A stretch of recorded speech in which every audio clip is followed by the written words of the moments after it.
அவர்கள் யமன் நாட்டை சேர்ந்த ஒரு சஹாபி. அவருடைய பெயரை சொல்லி உமர் ரலியல்லாஹு அவர்கள்ட்ட சொல்லியிருப்பாங்க. சில விஷயங்கள் சொல்லுவாங்க. இந்த யமன் தேசத்திலிருந்து யார் வந்தாலும் இந்த சஹாபியை பற்றியே, இந்த உவைஸ் என்று சொல்லக்கூடிய இந்த சஹாபியை பற்றியே உமர் ரலியல்லாஹு அவர்கள் கேட்டுக்கிட்டே இருப்பாங்க. உவைஸ்ங்கிறவர் வந்திருக்கிறாரா என்பதாக கேட்டுக்கிட்டே இருப்பாங்க. ஒரு நாள் அந்த உவைஸ் என்று சொல்லக்கூடிய சஹாபியை உமர் ரலியல்லாஹு அவர்கள் சந்திச்சிட்டாங்க. சந்திக்கும் பொழுது அந்த சஹாபிட்ட போய், அந்த தோழர்கிட்ட போய் உமர் ரலியல்லாஹு அவர்கள் சொன்னாங்க, பெருமானார் ஸல்லல்லாஹு அலைஹி வஸல்லம் அவர்கள் உங்களை பற்றி எனக்கு சொல்லியிருக்கிறாங்க. என்ன சொல்லியிருக்கிறாங்க? அதாவது நீங்க அல்லாஹ்விடத்தில் எதை கேட்டாலும் அல்லாஹ் கொடுப்பான். பெருமானார் ஸல்லல்லாஹு அலைஹி வஸல்லம் சொன்னாங்க, உமரே, அவரை நீங்கள் சந்தித்தால் உங்களுக்காக வேண்டி அவரை பாவமன்னிப்பு தேட சொல்லுங்கள் என்பதாக நீங்க கேளுங்க என்பதாக சொன்னாங்க. எனவே எனக்காக வேண்டி நீங்கள் அல்லாஹ்விடத்திலே பாவமன்னிப்பு தேடுங்க, எனக்காக வேண்டி நீங்க தௌபா கேளுங்கள் என்பதாக உமர் ரலியல்லாஹு அன்ஹு அவர்கள் அந்த ஓஎஸ் என்று சொல்லக்கூடிய சஹாபிட்ட போய் சொல்றாங்க, எனக்காக வேண்டி நீங்க தௌபா செய்யுங்க.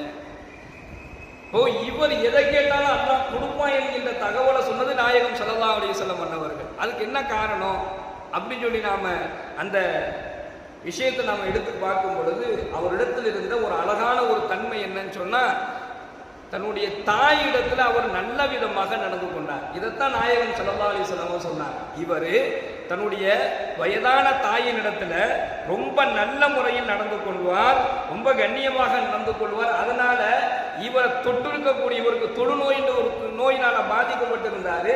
அந்த நோய் கூட என்ன செய்யல, இவருக்கு ஒரு பாதிப்பை ஏற்படுத்தாம அந்த நோயிலிருந்து அல்லாஹ் இவருக்கு பாதுகாப்பை வழங்கினா.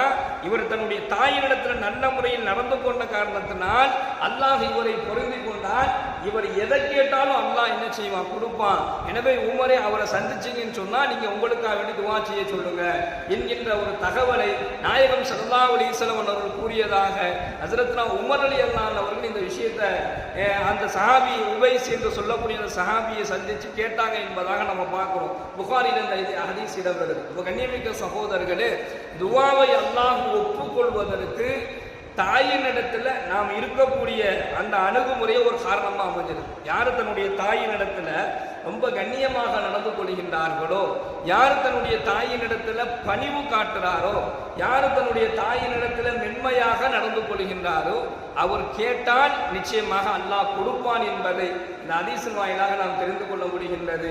எல்லாம் உள்ள இறைவன் நம்முடைய பெற்றோர்களிடத்துல கண்ணியமாகவும் நம்முடைய பெற்றோர்களிடத்துல பணிவோடும் நடந்து கொள்ளக்கூடிய நர்வாக்கியத்தை அல்லாஹ் நமக்கு வழங்குவானாக.